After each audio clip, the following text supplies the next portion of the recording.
donc réussir sa prise de poste en tant que CMO. C'est un sujet qui nous paraissait important parce que, en fait, les CMO, c'est un des postes qui a le plus fort turnover parmi le top management, notamment chez les startups. Et parce qu'en même temps, c'est une période, du coup, on va dire la période de prise de poste, c'est une période délicate entre la prise de connaissance de l'équipe, du management, et puis la gestion des priorités à la fois court terme pour avoir de l'impact, et puis des sujets long terme qui sont un peu structurants. Voilà, il y a plein de challenges sur cette période-là. Et du coup, pour lancer ce sujet-là et cette conférence, je suis accompagné aujourd'hui du coup de Aurore Soulas, qui est CMO chez Board of Cyber, et Selma Chauvin, qui est CRO chez Agora Pulse. Bonjour mesdames, du coup. Bonjour Axel, bonjour à tous. C'est trop cool de vous avoir sur ce sujet-là. Bon, du coup, vous êtes en plus des membres de la communauté un peu de la première heure du tout début. Donc ça fait, c'est trop cool de pouvoir ouvrir, on va dire, cette journée ensemble. On se connaît un petit peu tous les trois parce que ça fait un moment qu'on échange ensemble. Mais juste avant d'attaquer le vif du sujet, si vous pouvez peut-être vous présenter en quelques mots. Selma, si tu veux bien commencer. Donc, j'appelle Selma, ça fait maintenant 20 ans que je fais du marketing, jusqu'à récemment où je suis passée du côté obscur de la force, donc CRO. Mais en gros, ça ne change pas grand-chose, puisque pour moi, les sales ne sont qu'une branche du marketing. J'ai juste un levier d'acquisition parmi tant d'autres. J'ai eu la chance de connaître beaucoup d'hypercroissance, de la scale-up jusqu'à des acquisitions, donc 6 acquisitions, un IPO, des tailles de boîte de 2 à 15 000 personnes, donc de l'internationalisation, enfin bref, des challenges assez variés dans le domaine du marketing en général. Très cool. Et j'aime bien, comme tu as dit, le sales n'est qu'un levier marketing pour générer du business. Ouais, bien sûr. Donc, s'il y a des commerciaux parmi nous, ça va ouf. Mais très, très bien. Et toi, Aurore, du coup? Et du coup, moi, je suis Aurore, donc ça va faire presque 10 ans que je travaille dans le marketing, dont 8 plutôt dans des startups qui avaient une forte croissance sur des postes de Head of Marketing et de Field international. Et du coup, depuis fin janvier, j'ai rejoint l'entreprise Board of Cyber en tant que CMO. Donc, c'est une startup de 40 collaborateurs dans la cyber, comme son nom l'indique, qui propose justement des produits SaaS pour piloter sa performance cyber et celle de ses fournisseurs. Très cool. Du coup, on va rentrer dans le vif du sujet, mesdames, après cette courte présentation. J'allais dire, ce qui est intéressant sur cette thématique et pourquoi aussi vous êtes là, c'est que toutes les deux, vous venez de passer par des processus de recrutement. En fait, vous êtes dans cette période-là, au final, ou juste sorti, en tout cas, peut-être de cette prise de poste. Avant qu'on rentre vraiment dans le déroulé de la prise de poste, est-ce que vous pouvez revenir rapidement sur le déroulé de vos processus de recrutement? Du coup, comment ça s'est passé? Comment on accède à ce type de poste-là? Peut-être Aurore, si tu veux bien commencer. Oui, bien sûr. Alors moi, c'était un processus un peu plutôt classique, on va dire. J'ai été approchée par un cabinet de recrutement et du coup, donc la première phase, ça a été un screening avec le recruteur pour voir si le poste me convenait et si moi, je pouvais convenir au poste. Et ensuite, il y a eu le processus d'entretien avec mon entreprise. J'ai eu 3 entretiens avec le PDG. Un premier pour faire connaissance, un deuxième pour présenter un peu ma stratégie à 90 jours. C'était en présentiel, donc ça permet aussi de voir les locaux, de rencontrer certains membres de l'équipe. Un dernier rendez-vous avec le PDG pour le tour final et les dernières questions. Et en parallèle, j'ai aussi eu un entretien avec le chairman, donc pour avoir un membre du board avec qui échanger. Ok, ouais, donc quand même pas mal, au final, pas mal de rendez-vous, et puis du coup plutôt aussi orienté CEO, enfin PDG pour voir le fit aussi, quoi. Exactement. Je dirais que le processus au global a duré un mois et demi à peu près. Ok. Et toi, Selma, du coup, ça ressemblait pas du tout à ça. Alors moi, c'est un process très classique de marché caché. C'est un Ouais. poste qui n'est jamais apparu sur le marché, bien sûr.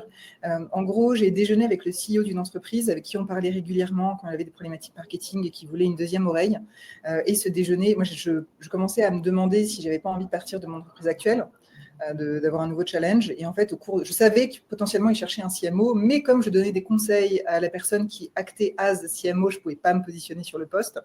Et au cours du déjeuner, il me dit by the way, je vais dégrader le poste, ce ne sera plus un CMO, mais un VP marketing. Et j'ai fait too bad, parce que ça aurait pu m'intéresser. Il fait non, mais t'es con, viens en tant que CRO. Et j'ai fait non, c'est toi qui es con, ok, je viens.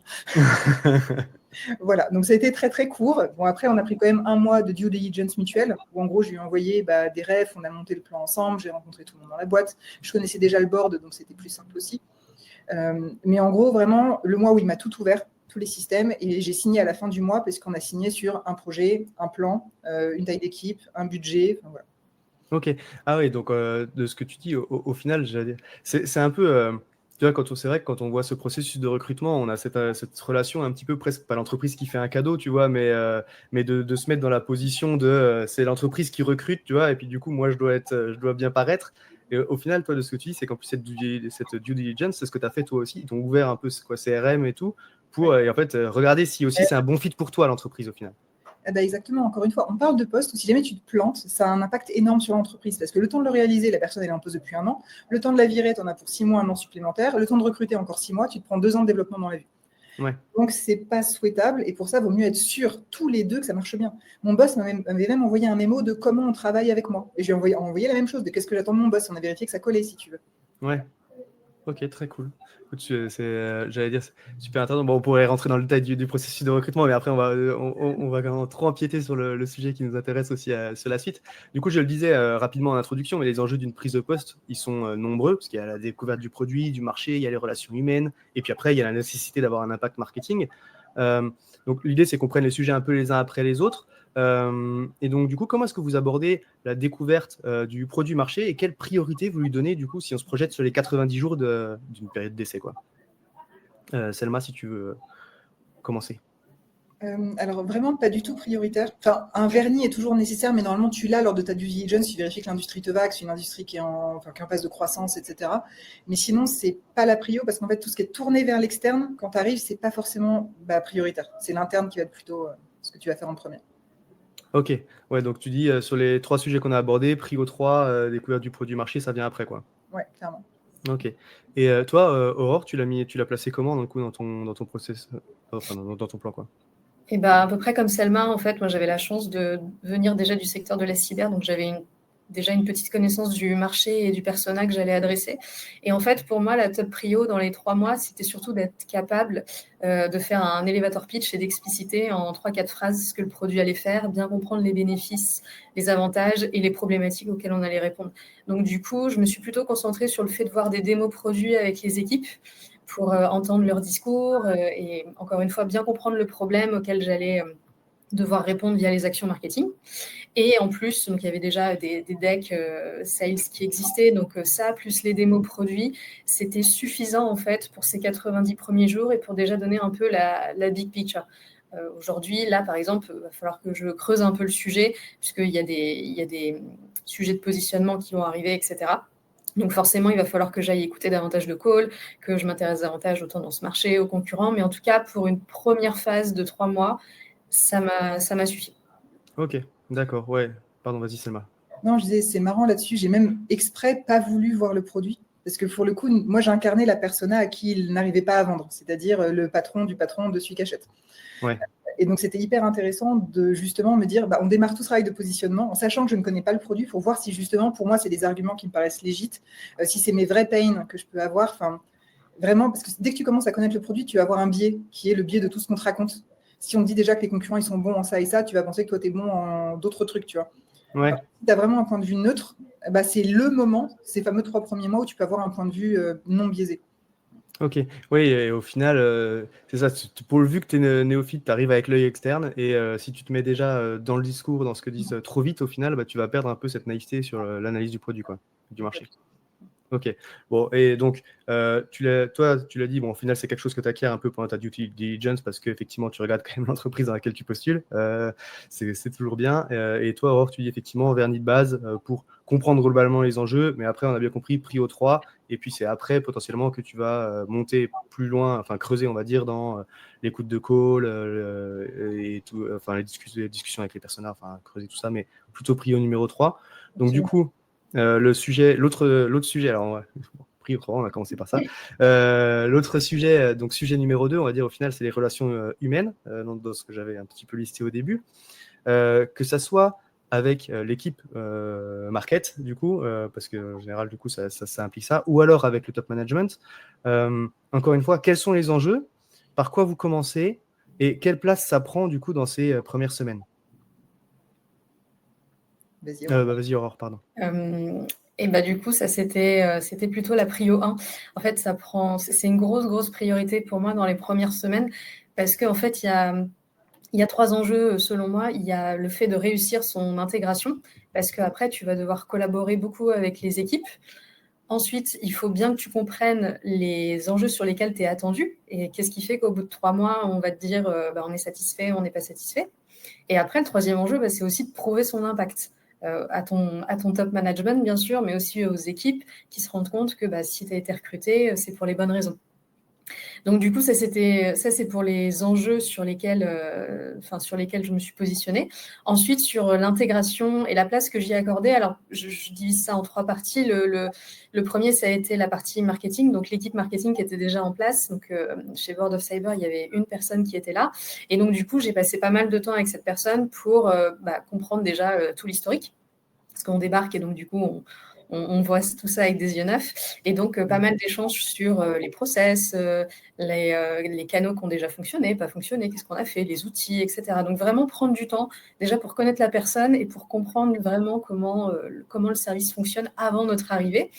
Et ça permet déjà de te dire, OK, j'identifie ça comme chose positive, ça comme chose à améliorer. Donc, du coup, ça commence déjà à te dessiner quelques priorités pour les prochaines semaines.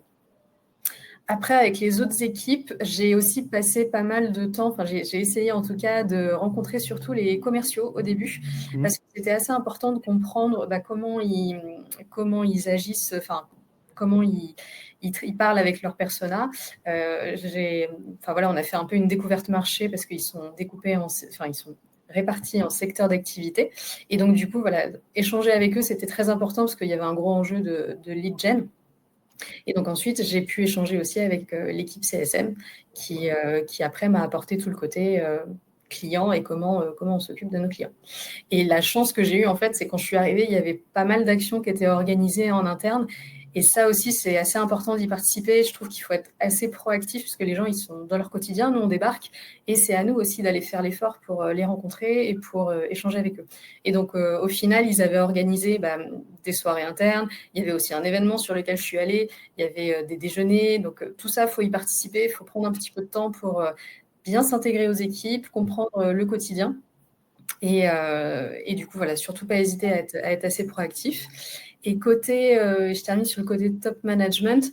Top management, du coup, dès les premiers jours, en fait, j'ai fait des points avec les directeurs de chaque département pour comprendre, encore une fois, leur processus, leur fonctionnement, comment est composée leur équipe et surtout quelles sont les attentes qu'ils ont vers le marketing pour savoir comment on va pouvoir, encore une fois, prioriser ça et travailler ensemble.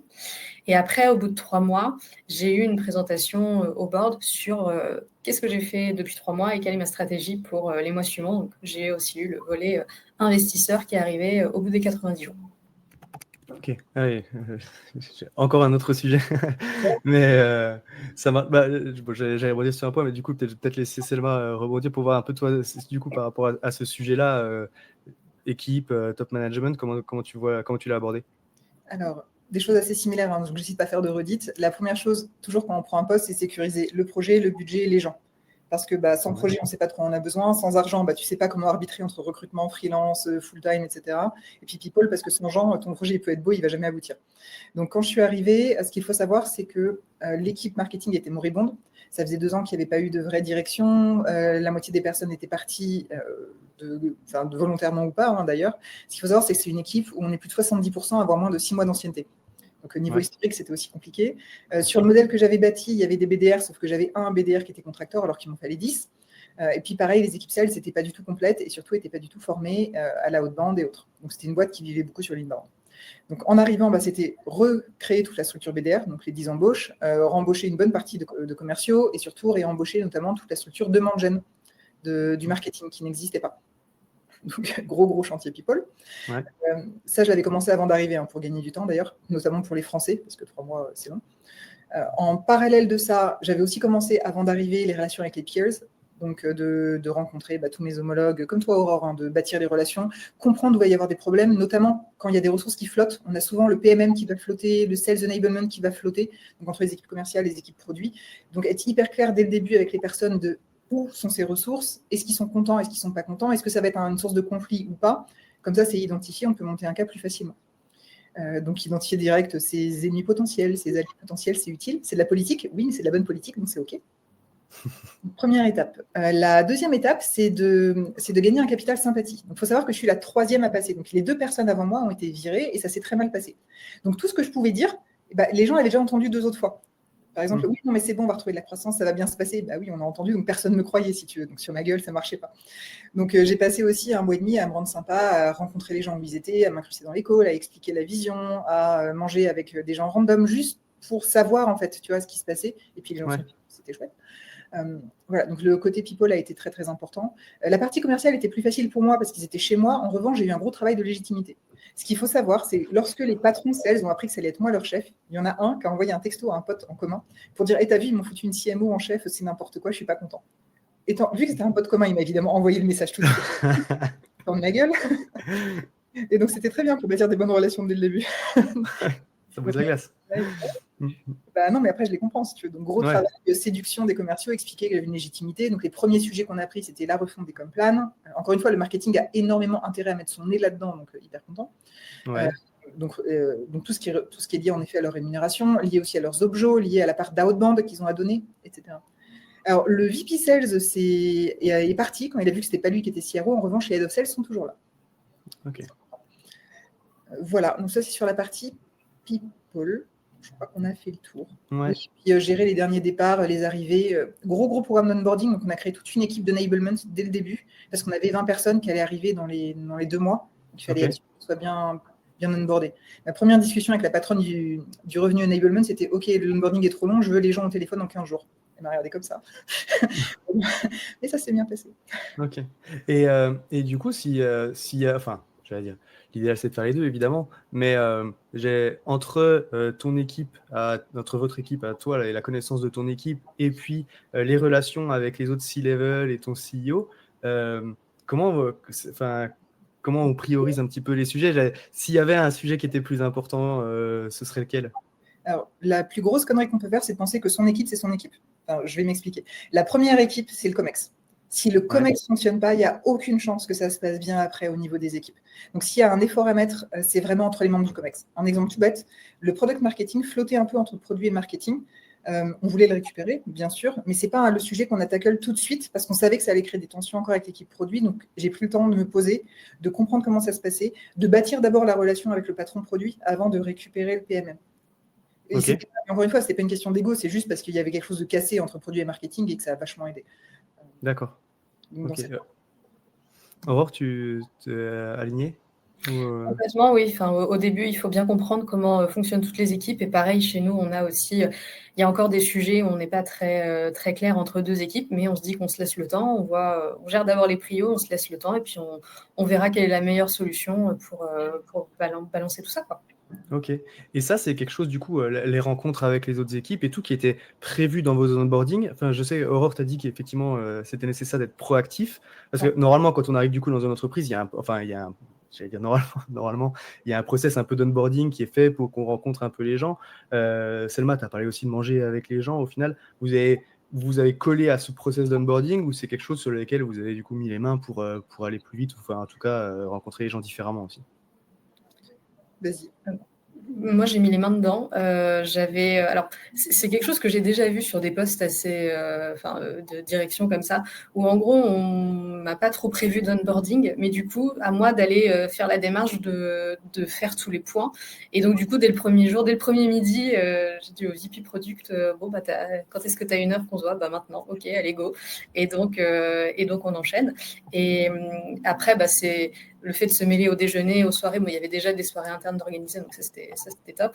Mais oui, moi, je dis, il faut tendance à y aller. Et même s'il y a des choses de prévues, ça fait jamais de mal de montrer qu'on pousse la curiosité et qu'on va aller plus loin que ce qui nous a demandé. Donc, c'est pour ça que j'encouragerais à aller plus loin que le processus classique d'onboarding. J'avais aussi un buddy qui m'a bien aidé.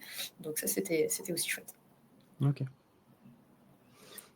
Moi, c'était différent. C'est comme en fait, il y avait tout ce pré-boarding, donc j'étais déjà dans les bureaux régulièrement, je connaissais déjà les gens. Donc, il n'y a pas eu. Et en fait, vu que c'est moi qui l'ai créé pour les gens de mon équipe, j'ai eu le bonheur de ne pas le faire. Ouais, je vois réagir un petit peu dans le chat aussi parce que et Guillaume qui nous dit. Alors, je sais pas si c'est par rapport à quelque chose qu'on a dit parce qu'on a rigolé aussi. Enfin, j'ai rigolé un petit peu au début sur les sales. Évidemment. l'alignement sales market, enfin, je pense qu'en tout cas, Selma, tu l'as dit aussi, parce que d'autant plus que tu es CRO, c'est quelque chose sur lequel on doit travailler beaucoup au niveau marketing, et c'est important de s'entendre avec les sales. Hein. On a rigolé, et puis bon, après, il se trouve qu'en plus, toi, du coup, Selma, tu as eu cette remarque-là, parce qu'en venant du marketing sur un poste de CRO, forcément, il y a le positionnement par rapport aux sales qui est important, mais évidemment qu'on ne tire pas à boulet rouge sur les commerciaux. Après, il y a des entreprises dans lesquelles ça se passe mal, et des entreprises dans lesquelles ça se passe bien. Ce sujet d'alignement entre les deux équipes est toujours super important, quoi. Enfin, en tout cas, je ne voudrais pas donner l'impression qu'on critique trop les commerciaux, qui est une fonction aussi très difficile, et c'est vrai que c'est quelque chose sur lequel, bon bref, on pourrait faire tout un sujet là-dessus, mais effectivement, l'alignement aussi passe beaucoup par l'empathie côté market sur le métier de sales. Ok, donc le sujet people, vous avez dit priorité numéro 1, avec d'abord le COMEX pour aligner effectivement les équipes, et puis parce que du coup c'est le bon fonctionnement de l'entreprise, et puis après, pas forcément dans le chronologiquement, mais en tout cas aussi dans les priorités, l'équipe derrière pour que ça fonctionne. Je me permets, Axel, de rebondir sur quelque chose.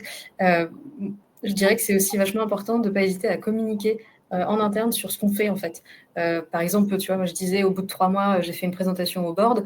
C'est hyper intéressant d'aller dire à toutes les équipes, voilà, je suis arrivée, j'ai fait ça, on va faire ça, et de présenter un plan. Donc vraiment, c'est cette proactivité, c'est à la fois pour aller voir les gens, mais aussi pour aller expliquer, entre guillemets, évangéliser sur pourquoi...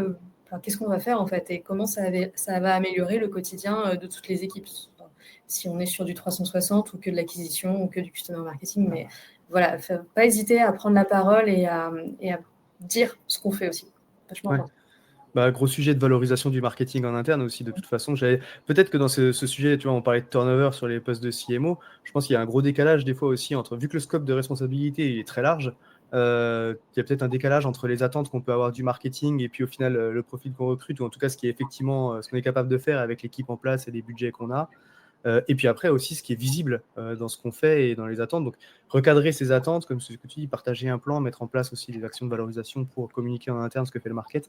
C'est certainement en tout cas un gros enjeu pour limiter aussi ce turnover, quoi. Du coup, il y a Marie-Camille qui nous demande, Aurore, si c'était une initiative, du coup, cette presse au board, ou si c'était quelque chose qui était planifié.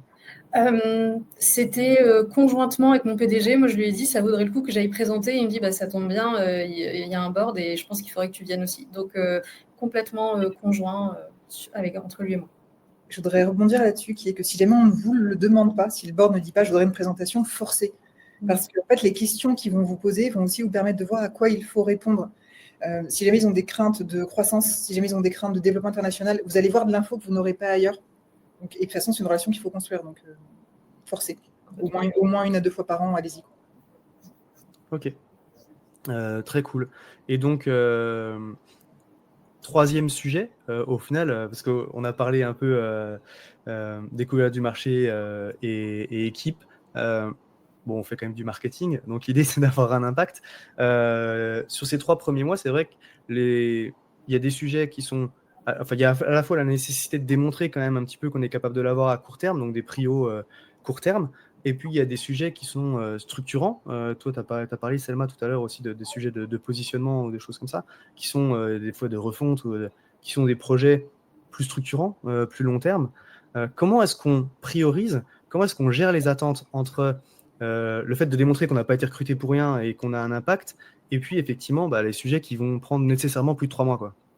Selma, peut-être. Alors, donc, et ça répond aussi à la question de Marie de qu'est-ce qu'on met dans la presse. C'est cette approche hyper stratégique de comment on retrouve de la croissance. J'avais fait 3 étapes. 1, du plus facile au plus dur. 1, les sales recommencent à faire de l'outbound. 2, les BDR apportent X% du pipeline. Et 3, le marketing apporte Y% du pipeline. Et de montrer, et en fait, à chaque fois, il y avait des quick wins à avoir pour rassurer tout le monde. Encore une fois, je rappelle, j'étais la 3e, ça s'était mal passé pour les 2 autres. Et en parallèle de ça, je devais faire les projets de fond. Donc, sur ces petits projets rapides, il y avait en effet, c'est facile pour la outbound, tout le travail sur les listes, la base de données, etc. Pour les BDR, ça avait été le recrutement, la formation, le choix des comptes, le lancement de l'ABM. Pour le marketing, c'est commencer à travailler sur les piliers. Et tout ça, c'est possible parce qu'à côté, on a fait un gros projet de fond qui était justement ce projet positionnement, donc qui a été mis live la semaine dernière après 4 mois. C'était un gros taf de vraiment la base de qui on contacte, comment on y va, quels sont les piliers de communication, quels sont les contenus qu'on doit écrire, quels sont les verticaux qu'on doit les cibler d'abord, dans quel marché. Voilà. Donc, c'est toujours d'avoir cette parallèle, en fait, d'avoir des projets de fond qui vont servir les initiatives court terme de façon à pouvoir montrer des résultats. Si on avait fait que le positionnement sans le raccrocher au quotidien, j'aurais du mal à expliquer pourquoi est-ce que les PAVM ont passé une quantité de temps phénoménale là-dessus. Ok. Et toi, du coup, Aurore, comment ça s'est passé? Ça s'est passé un peu comme, sur la première partie, comme Selma, en fait, il fallait trouver le juste équilibre un peu entre l'audit qui est nécessaire de faire quand on arrive, mais aussi avoir des quick wins pour prouver que tout de suite, on apporte quelque chose, une valeur ajoutée. Et donc, en gros, moi, j'ai commencé, donc mon premier mois, j'ai passé quand même plus de temps sur l'audit que sur les quick wins, mais par exemple, au bout d'une semaine, je lançais une LinkedIn Ads sur un contenu parce que j'avais vu que c'était existant et j'allais essayer de le rebooster un petit peu. Donc, en gros, sur la partie d'audit, je me suis dit, ok, c'est quoi les outils qu'on utilise, c'est quoi les process, c'est quoi les KPI, c'est quoi les canaux d'acquisition, etc., etc. Et en fait, ça a permis de voir un peu les trous dans la raquette qu'on avait. Et en parallèle de ça, je me suis dit, je ne pourrais pas faire tout toute seule ou avec mon collègue, donc il va falloir que j'ai de l'aide externe. Et comme j'avais commencé à identifier les gros chantiers que je voulais attaquer en premier, j'ai eu le temps d'aller contacter des prestataires pour demander des devis. Et dès le deuxième mois, hop, on attaquait des choses externalisées avec des prestataires. Donc ça, déjà, c'était un peu sur l'audit Quick Win. Et ensuite, il y avait... quand j'arrive en fait dans un poste, je pense qu'il faut aussi améliorer l'existant et pas tout révolutionner d'un coup. Donc, en gros, nous, en cybersécurité, on a une grosse stratégie orientée vers l'événementiel. C'est très important pour les RSSI de se voir à ces événements. Du coup, je me suis dit, OK, on fait des événements, il y a une roadmap qui est déjà établie. Qu'est-ce qu'on peut faire de mieux sur le avant, pendant, après, sur les événements? Est-ce qu'on arrive à avoir les retombées? Est-ce que sur le stand, on peut pas améliorer des trucs? Est-ce que sur les goodies? Plein de choses qu'on peut se dire qu'on peut mettre en place.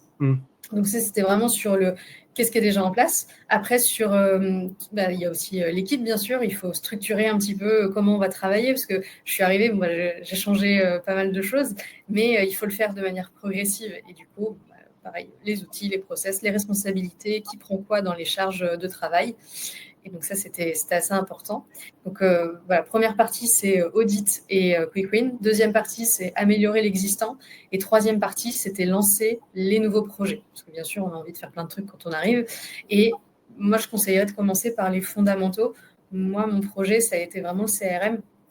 Parce qu'en fait, je considère que c'est ma base de travail. Et donc, du coup, il fallait qu'il soit nickel. Donc là, il était très clair qu'avec mon DG, je lui ai dit, j'ai passé mes 3 premiers mois beaucoup de temps sur le CRM parce qu'il y a des choses à reprendre et des choses à améliorer. Ça va me permettre de faire ça au bout de 4 à 6 mois, par exemple. Donc ça a été vraiment la top priorité. Et il faut en fait prioriser les projets selon la capacité de l'équipe aussi. Parce que on arrive, on a envie de tout faire, on a envie de faire les dernières tendances aussi qui viennent de sortir, mais non, en fait, on ne peut pas. Et donc, du coup, bien prioriser ça.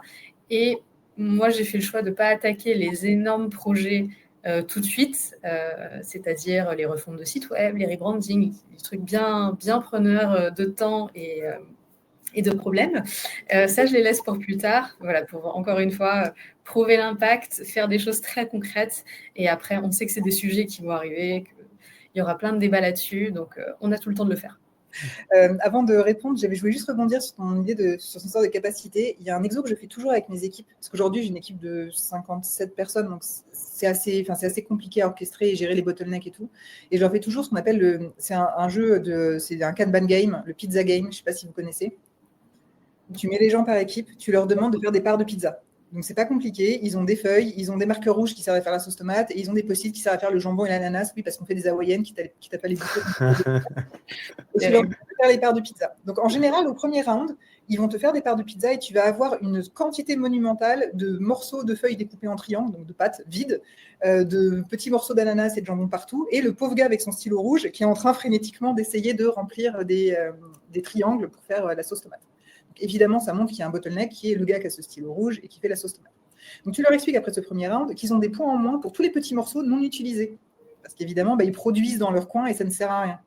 Deuxième round, maintenant, ils ont la règle au complet, ils recommencent. Et là, tu te rends compte qu'en fait, tout le monde est au petit soin avec celui qui a le stylo rouge de façon à ce que lui ait la vie la plus facile possible puisque c'est le bottleneck identifié. Et en fait, leur faire ce jeu-là leur permet de comprendre, et puis dès qu'ils commencent à déconner, tu leur dis pizza et ça marche très bien, comprendre que la vie de tout le monde est faite pour simplifier la vie du gars qui a le stylo rouge. Et dans ton cas, par exemple, ça peut être les ops, enfin les systèmes, parce que tant que les systèmes ne sont pas d'équerre, tu ne peux pas lancer de campagne. Et donc, tout le monde doit attendre patiemment que ça soit réglé. Et ça permet aussi de prioriser les campagnes en prenant en compte le fait de qui va avoir le stylo rouge sur ce projet, de façon à ne pas lancer 50 projets où tout le monde va avoir un petit bout à faire, mais c'est justement ton gars des ops qui doit tout implémenter à la fin. Parce que tu sais que ça va juste créer des frustrations. Donc ça aide aussi dans les projets de priorisation. Okay. Ouais, je vais dire pour le coup, c'est super, c'est marrant cet exercice à faire pour rendre concret le projet, effectivement, le problème, ce sujet-là. J'allais dire, il y a Alexandre qui nous partage aussi une situation compliquée. Je sais que Selma, toi, c'est des choses que tu as vécues un petit peu. Fusion-acquisition, nouvelle équipe, avec changement de process, et voilà. Ça, c'est au final, c'est aussi, tu vois, on avait enregistré un épisode sur le podcast il y a quelques semaines avec Magali Courcol, qui est aussi dans la communauté, sur le passage de manager de marketeur à manager, où aussi elle était arrivée du coup avec une équipe qu'elle n'avait pas forcément choisie. Ça, c'est aussi un petit peu le cas au final quand tu es recruté en tant que CMO, tu as une équipe en place par rapport à ce que tu disais aussi, Selma. Comment on gère ça entre guillemets, enfin, il y a cet aspect de légitimité, mais au final, est-ce qu'il y a aussi du turnover qui se met en place dans l'équipe? Il y a la nécessité de réorganiser la gestion des personnes. Enfin bon, bref, je rentre dans une question, je ne sais pas du tout où je vais, mais je ne sais pas si ça vous fait réagir. Est-ce que c'est une problématique? En tout cas, la confrontation à une équipe, tu l'as dit Selma un petit peu d'ailleurs, qui a connu des gens avant et puis qui doit arriver là. Oui, et je vais en profiter du coup discrètement pour répondre à la question de Selma sur comment on passe de 100% d'inbound à un bon ratio d'open pipeline. Ouais, exact. On va faire un petit grand écart. Oui, donc c'est arrivé dans des organes dans lesquels je rejoignais. Donc l'essentiel là-dessus, et du coup ça va aussi s'appliquer à quand vous rentrez en poste, qu'est-ce que vous pouvez bouger et qu'est-ce que vous ne pouvez pas bouger. Ça se règle par le com plan. Quand je suis arrivée, donc les sales ne faisaient pas d'outbound, enfin, ils traitaient vraiment majoritairement l'inbound et du coup ils se plaignaient énormément du volume de lead, ce qui est normal si tu fais de l'inbound. Guillaume, ne me jette pas de cailloux. Mais ils étaient gentils. J'adore, mais je peux rien dire. Donc, ce qu'on fait là-dessus, c'est qu'en gros, l'objectif que j'ai donné, combiné au BDR et au marketing, c'est que ça leur permet de faire 80% de leur chiffre. Moi, en tant qu'équipe, je me commit sur 80% de la somme des quotas. Donc, ce que fait le marketing et le BDR permet de faire ce 80% de somme des quotas. Si eux veulent 100% de leurs quotas, il faut qu'ils fassent 20% d'outbound, sinon ils n'y arriveront pas. Et il y a des accélérateurs assez forts pour les inciter à faire ces 20% d'outbound. Et donc, tu peux mettre la même chose sur tes BDR. C'est-à-dire qu'en début d'année, ce qu'on faisait, c'est que le patron BDR, nous, on se committait sur un volume de leads permettant d'avoir des rendez-vous. Donc, on se mettait d'accord sur la qualité du lead, on se mettait d'accord sur des SLA traitements, et on se mettait d'accord du coup sur le volume d'activité apporté, en sachant que ce n'était pas et ce ne sera jamais 100%. Et donc, je fais grand écart et après je laisse la parole à Aurore. Ça arrive, et ça arrive aussi avec ses propres équipes qui ont des habitudes de bosser qui vont être différentes de ce qu'on veut mettre en place. Un exemple tout bête, moi je suis arrivée, je travaille en pilier de campagne, en pilier et pas en campagne. Faire changer les mentalités de toute l'équipe marketing sur le fait d'arrêter de faire des campagnes qui vont durer 3 mois et les unes après les autres, c'était pas hyper simple non plus. Donc là, tu y vas par petites touches. En général, tu prends un projet qui permet de fédérer tout le monde autour de cette vision avant d'étendre. Nous, par exemple, c'était l'ABM. Dans le cadre de l'ABM, on va faire ça. Gardez vos trucs sur le côté, on fait ça sur ce petit morceau, vous allez voir que ça marche et après, naturellement, ça va diffuser. Ok. Oui, j'allais dire, je ne sais pas si Aurore, tu voulais réagir aussi à ma divagation. Sur la structure de l'équipe, tu veux dire? Ouais. Moi, je suis assez partisane en fait de prouver par l'exemple, c'est-à-dire que quand tu arrives, surtout dans les contextes startup que j'ai connus, il ne faut pas hésiter vraiment à mettre les mains dans le cambouis, à prendre du temps pour comprendre aussi comment les autres fonctionnent. Il y a des trucs où toi, ça va te paraître extrêmement long de mettre X jours pour faire tel projet, mais en fait, quand tu regardes d'un peu plus près, tu te dis « Ah oui, effectivement, j'avais pas compris le truc comme ça ». Donc du coup, trouver un très bon équilibre entre la partie stratégique, mais aussi la partie opérationnelle et voilà, paramétrer vous-même des webinaires, des emailing, des trucs très basiques, on va dire, pour justement mettre les mains dans le cambouis et après mieux comprendre et prendre le recul nécessaire pour aller mieux structurer l'équipe, voir si vous devez externaliser des choses, quoi que ce soit, et un peu les bottlenecks de vos process internes. Ouais, et j'allais réagir aussi à la question d'Alexandra qui est intéressante parce que c'est vrai qu'on s'est placé du coup dans la prise de poste et enfin on a pas mal parlé d'équipe et est-ce qu'il y a des nuances au discours qu'on a apporté jusque-là que vous mettriez dans le cas d'un solo marketeur du coup. Alors après Alexandra, peut-être ce serait intéressant que tu nous précises si c'est solo avec des recrutements qui sont prévus rapidement, ou est-ce que c'est solo qui est prévu sur une durée avec des recrutements peut-être un peu plus longue échéance, quoi. Mais mesdames, je ne sais pas si vous voulez du coup apporter des nuances par rapport à ça. Attends, c'est quelle, Alexandra? Parce qu'il y en a une qui parlait de fusion-acquisition aussi. Ah ouais, alors du coup, Ah oui, bah, c'est de la fusion-acquisition, on en a un petit peu parlé, effectivement. Moi, j'étais sur l'Alexandra du dessous. Mais il y a enfin, du coup, ouais, solo marketer, j'allais dire, est-ce que les priorités, elles bougent un petit peu Moi, pas forcément. Enfin, je garderai à peu près cette même structure. J'accentuerai le côté qu'est-ce que je peux externaliser. Mais sinon, non, je ne changerai pas forcément. Il y a une autre boîte où j'ai été solo avec un alternant et c'était à peu près la même méthodologie. Ok. Moi, ça a beaucoup changé parce que dans un contexte de croissance, en fait, c'était de lancer du POC. Mon rôle, je le voyais comme un lanceur de POC de l'extrême, et dès que le POC fonctionnait, j'allais chouiner pour avoir la ressource. Ok. Donc, Ouais. c'est différent, en fait. Démontrer l'impact d'un sujet pour pouvoir ensuite le staffer, quoi. Bah, c'est ça, je suis arrivée chez SkillUp, il y avait un growth qui était plutôt côté BDR et un designer, donc personne côté market. Donc j'ai d'abord lancé le digital, j'ai vu que ça prenait, j'ai demandé le recrutement d'un digital. Ok. J'ai commencé à créer du contenu, j'ai vu que ça fonctionnait, j'ai demandé la création d'un poste de contenu. Événementiel, j'ai géré moi-même la première année, j'ai testé ça, c'était horrible, mais ça a permis de justifier la création d'un poste l'année d'après. En fait, ça permet d'avoir du coup des stats, un ROI associé et de faire moins peur quand on demande des ressources, parce que c'est ce qui est toujours très compliqué, en fait, d'expliquer pourquoi tu as besoin d'une ressource supplémentaire. Si tu es capable de dire, regarde, ça c'est un quart de mon temps, vu ce que je te coûte, vu ce que te coûterait un junior, bah prends-le. Ouais. Ça aide. Ok. Oui, vas-y. J'allais rebondir, mais en fait, ça revient à ce que je disais un peu tout à l'heure sur la manière d'attaquer les projets petit à petit, parce qu'en gros, moi, ce que je fais, c'est un peu comme, je retrouve des choses de ce que Salma dit. Je fais un projet, j'essaie de le pousser au bout, soit en l'externalisant, soit en le faisant moi-même. Et le jour où j'ai prouvé à fond que ça marche, et ben là, soit je vais recruter, soit je vais dire, j'ai finalement besoin d'un freelance expert pour faire ça. Et ensuite, moi, ça me permet d'aller attaquer des nouveaux canaux. Et après, la même méthodologie se refait. Dès que tu as prouvé, hop, tu passes au cap supérieur et au projet suivant. Ouais, au final, ça fait un petit peu le pont aussi avec la remarque de Fanny qui disait que, effectivement, dans les PME, il y a souvent des attentes qui sont très court-termistes, parfois difficiles de faire entendre au CEO qu'il y a d'autres sujets qui sont importants en dehors de la lead gen. J'allais dire, au final, peut-être que l'enjeu là, c'est effectivement, par rapport à ce que vous avez dit, c'est prendre les premiers projets sur lesquels on peut avoir de l'impact. Effectivement, si c'est de la lead gen, bah, du coup, c'est montrer en tout cas qu'on est capable de l'impact, construire sa crédibilité pour ensuite peut-être aller justifier du coup les projets suivants qu'on sait qui ont de l'importance, mais qu'en fait pour l'instant on n'a pas l'oreille en tout cas pour aller convaincre sur ces sujets-là. Selma, tu voulais réagir sur le sujet du coup fusion-acquisition? Ah bah oui, du coup je peux le faire là. Ouais, vas-y. Oui, donc ça m'est arrivé. Donc pour rappel, PeopleDoc, donc mon entreprise, il y a 2 boîtes, s'est fait acheter par une boîte qui s'appelle Ultimate Software, donc 6000 personnes US-based. Et Ultimate Software, l'année d'après, a mergé avec une boîte qui s'appelait Chronos, donc 6000 personnes US-based. Ils avaient donc une grosse équipe en Europe. Et en gros, comment ça s'est passé? C'était extrêmement chelou. C'était en plein Covid. On s'est fait 2 mois dans un bunker en Islande. Pas 2 mois, 2 jours, pardon. Ouais. C'est quand même pas les mêmes contraintes. Koh-Lanta sur une île. C'était limite ça, c'était les équipes dirigeantes de chaque boîte et allez, battez-vous pour récupérer le bébé, quoi.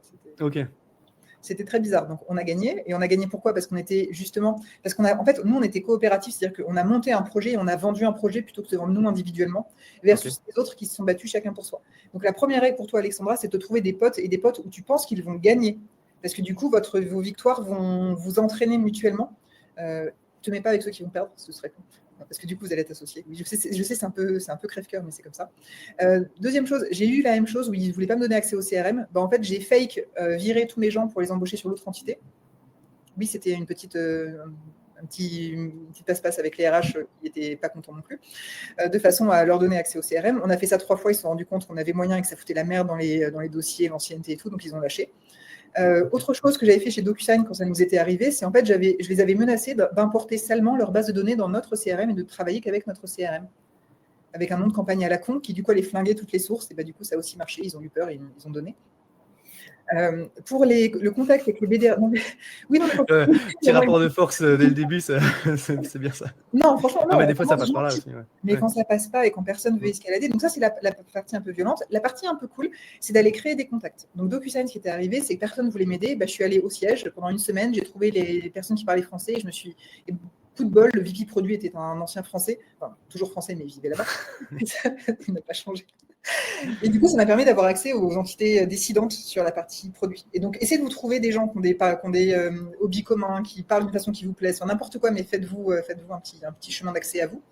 S'il n'y a pas de contact avec les PDR, SDR, donc on m'avait fait le même coup aussi chez DocuSign. Je suis allée à Dublin, m'asseoir dans les locaux pendant une semaine et me faire des copains. J'ai trouvé ceux qui étaient crève la dalle et je leur donnais des leads en direct. Et du coup, tout le monde a voulu bosser et ça a calmé l'histoire. Voilà, donc un mélange de sneaky, un peu de violence et un peu de gentillesse. Et vraiment dose. Et ce qu'il faut savoir, c'est qu'il ne faut pas hésiter à jouer au con parce que souvent, c'est la seule chose qu'on comprend. Et vous pouvez jouer au con de façon gentille et intelligente. C'est ça, en fait. Ce côté de vous ne voulez pas, mais nous, on doit travailler. Donc, désolé, je vais faire un import dans le CRM. Par contre, je vais mettre tout en source import. Comme ça, vous pouvez retrouver vos petits. Si vous voulez, ça calme. Et c'est gentil. Ouais. Oui, c'est ça. C'est du coup, j'ai pas le choix. Je vais me débrouiller comme ça. Mais voilà, désolé. Hein. En étant très vocal sur ta façon de te débrouiller. Parce que du coup, ça fait aux gens. Non, mais tu ne veux pas faire ça. Ah, trop tard. Trop cool. Du coup, j'allais dire on va conclure doucement. Parce on a traité un petit peu les questions en allant. Est-ce qu'il y a un dernier conseil du coup pour les marketeurs qui vont changer de poste, peut-être des erreurs à éviter, des trucs à ne pas faire que vous auriez envie de mettre en avant, Selma? Pour moi, c'est quand vous allez être en poste, préparez-toi avant. Quand vous êtes en poste, il y a déjà 3 à 4 mois de taf qui est en train de s'entasser sur votre bureau. Et ça revient à ce que dit Fanny, il y a des attentes très court-termistes. C'est normal, ils vous attendent depuis déjà quelques mois. Ils sont déjà en souffrance. Et surtout, si vous commencez à bosser là, vous allez être déjà totalement sous l'eau. Et ensuite, vous aurez toujours un train de retard parce que beaucoup de choses vont être décidées sans vous. Et surtout, si vous rejoignez en cours d'année, votre budget il est fixé, votre équipe elle est fixée. C'est assez compliqué de pouvoir mettre en place des projets d'envergure. Donc, utilisez cette période bénie où vous n'avez pas encore signé, donc ils vous aiment, ils vous veulent et ils sont prêts à lâcher des trucs pour justement préparer votre arrivée. Déjà, dès le début, précisez les projets que vous allez mettre en place et expliquer que tout le reste, ce ne sera pas fait. Expliquez les ressources dont vous aurez besoin. C'est une période de négo. Encore une fois, la boîte ne vous fait pas une fleur en vous acceptant. C'est vous qui faites une fleur à la boîte en disant pendant X années, je vais mettre mes compétences à ton service et pas pendant 18 mois. Pour moi, 18 mois, c'est qu'il y a eu un match qui a été raté à un moment. Et je sais que c'est une boîte où je suis restée 18 mois. Non, mais est-ce que ça arrive, quoi. Mais anticiper au maximum tout ça, donner les to-do list aussi aux gens à faire avant que vous arriviez. Comme ça, le but du jeu, c'est que votre prise de poste elle soit smooth. Si vous prenez un bus la première semaine, c'est compliqué après de lever la tête. Ok, très cool. Et toi, Aurore, du coup? Moi, je dirais en conseil de ne pas surcharger sa période d'essai, parce qu'on a toujours tendance à vouloir se dire, OK, j'ai 4 mois, il faut que je fasse un max de trucs et que je prouve ma valeur. Le problème, c'est que si on ce que vous faites en période d'essai, ça va devenir votre norme future. Donc, moi, je vous conseillerais vraiment de ne pas surcharger. Il faut prendre le temps, en fait, de à la fois choisir ses projets, choisir ses batailles aussi, parce qu'il va y en avoir. Donc, ne pas avoir peur aussi. Quand vous arrivez, il y a les gens qui ont pas mal d'attentes. Ils disent moi, il faudrait faire ça, moi, il faudrait faire ci, nanana. Et toi, tu as ton idée en tête. Et donc, du coup, tu te dis, des fois, il ne faut pas avoir peur de dire non et d'expliquer en fait pourquoi ça ne va pas être maintenant, mais ça va être dans 3 mois et que voilà, parce que ça sera comme ça. Enfin, c'est pas que ce sera comme ça, mais il y a des choses factuelles qui font qu'il n'y a pas besoin de prioriser ça maintenant. Okay. Le deuxième conseil moi, que je donnerais, c'est surtout quand on est dans une petite start-up ou solo, de rejoindre des communautés marketing. C'est pas pour faire la pub, mais en gros, moi, ça m'a vachement aidé. Mais je fais la pub quand même. Ça m'a vachement aidé parce qu'en fait, une fois sur la communauté, j'avais parlé de ma campagne LinkedIn Ads là, que j'ai lancée au tout début. Je galérais sur mon paramétrage. J'ai fait un message et tout de suite, il y a un membre, Alexandre, qui a pris du temps pour venir m'expliquer et partage d'écran, etc. Et en fait, ça me fait gagner un temps fou, ça fait gagner de l'argent parce que je ne vais pas externaliser ça à un freelance et je ne vais pas perdre de l'argent dans la campagne que j'ai paramétrée.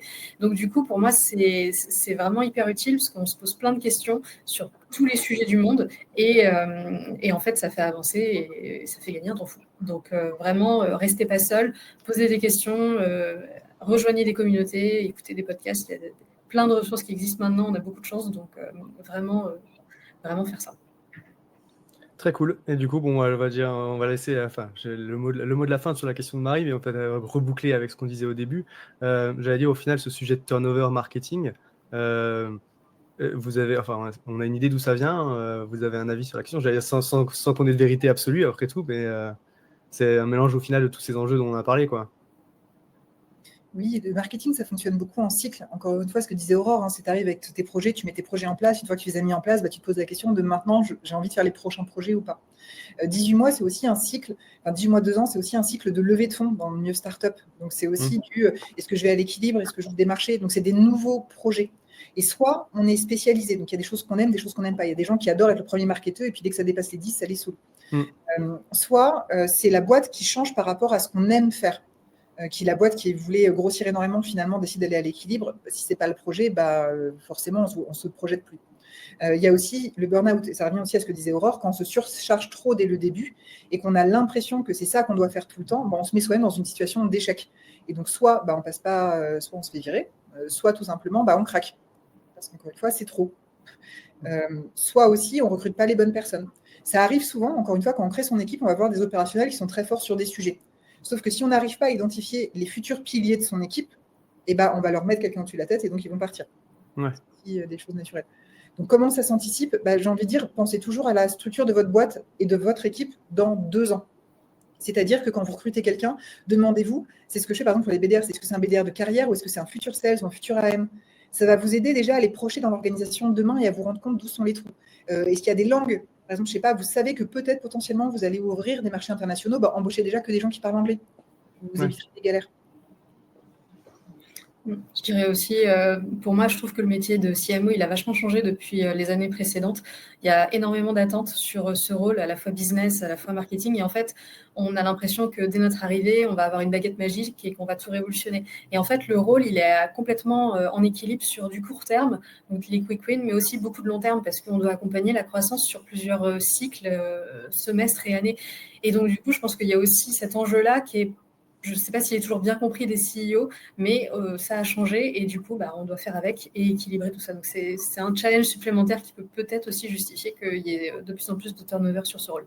Ouais, beaucoup d'enjeux aussi, effectivement, comme tu dis. Je pense que, mine de rien, dans les dernières années, le rôle, il a évolué, mais le marketing aussi peut-être est un peu revalorisé aussi par rapport aux attentes, ou en tout cas replacé de plus en plus près du business. Mais il y a quand même toujours de la valorisation, nous, à faire aussi derrière pour expliquer, la fois de la pédagogie, pour expliquer aussi ce qu'on est capable de faire, les attentes et puis les délais, quoi.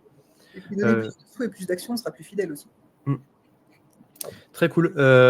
Du coup, j'allais dire, j'ai envie de rebondir sur la dernière question d'Isabelle, mais toi, Selma, tu as récemment changé de secteur d'activité, donc peut-être que tu as très rapidement un conseil pour réussir à vendre tes compétences. Parce que je sais que forcément, quand on est en tout cas spécialisé comme une verticale, toi, Aurore, tu l'as dit, tu as changé de boîte cyber pour cyber, donc forcément, c'est des arguments de vente. Quand tu changes de secteur, comment tu le vends ? Alors déjà, la première chose, c'est qu'il faut, comme Aurore, il faut vous reposer la question quand vous changez de boîte, si vous voulez rester dans le secteur ou pas. Plus vous allez prendre des boîtes dans le même secteur, plus vous allez devenir spécialiste, plus ça va être compliqué de changer. C'est pas que c'est compliqué de changer, mais votre valeur, elle sera extrêmement forte sur la partie cyber, comme pour Aurore, par exemple. Donc, vous aurez beaucoup plus de levier de négo que quand vous avez changé de secteur. Si, à l'opposé, vous êtes capable de montrer que vous avez déjà fait 3-4 secteurs d'activité, ce sera beaucoup plus simple de convaincre pourquoi un nouveau secteur d'activité ne vous fait pas peur. La deuxième chose, c'est que les arguments à savoir, c'est qu'il faut vraiment que vous connaissiez très bien vos majeurs et vos mineurs. Quels sont les sujets sur lesquels vous êtes hyper balèze, les sujets sur lesquels vous êtes des branques. Et assurez-vous que les sujets sur lesquels vous êtes très très fort ont énormément de valeur pour la boîte. Si par exemple la boîte est dans un gros projet de rebranding et que vous, ce que vous savez faire, c'est de la demande gen, vous n'êtes pas un très bon fit. Donc vous serez un bon fit dans le même secteur parce que ça vous permettra justement d'élargir votre palette vers toutes les notions de brand. En revanche, secteur plus sujet, ça fait beaucoup. Donc, choisissez vraiment une chose. Soit vous changez de majeur, soit vous changez de secteur d'activité. Et là, si votre majeur est la majeure de la boîte, vous êtes très bon en demande gen, la boîte a un gros souci de demande gen, vous êtes capable de prouver que vous l'avez fait 1 fois, 2 fois, 3 fois. Ouais, c'est ça. C'est soit on garde le secteur d'activité, soit effectivement, si on veut changer, il faut identifier une boîte où on a nous, notre dominante et le besoin de la boîte, quoi. C'est ça. Super. Bon, écoutez, on va conclure là-dessus cette première conférence. Merci beaucoup, Selma et Aurore.